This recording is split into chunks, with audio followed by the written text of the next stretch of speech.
Here's an ET Now exclusive then, and after a slew of rate cuts, the GST Council is all set to meet again on the 4th of August, and this time the Council's primary focus will be to bring some relief to the MSME sector. Sources suggest that various stakeholders have put in their demands ahead of that meeting. Rituparna Nath joins us with more details. Ritu, tell us what have the stakeholders demanded?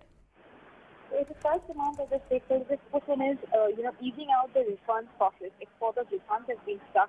The CBIC has already had us exporters for refund fortnight, which lasted from 15th March to 30th March. Now there's a second phase going on from 31st May to 14th June, and it is trying to clear all the GST refunds that is applicable on or before 30th of April 2018.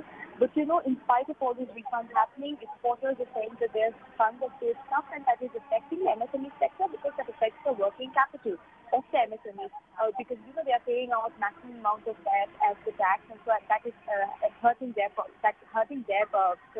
working capital. Secondly, they also want the government basically to look at easing out the process of how to claim the tax credit. That simplifying it, they still find it a bit complicated, so they want the council to time consuming. It is also better, more comprehensive. Thirdly, they also want the stuck refunds, all these stuck refunds that of course has been said.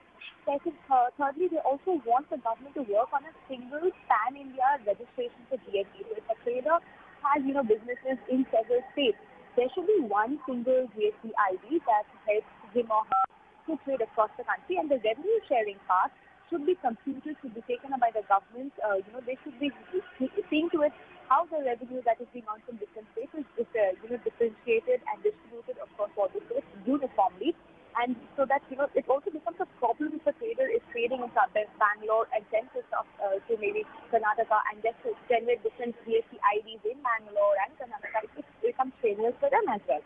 So single GST ID will become very beneficial for them.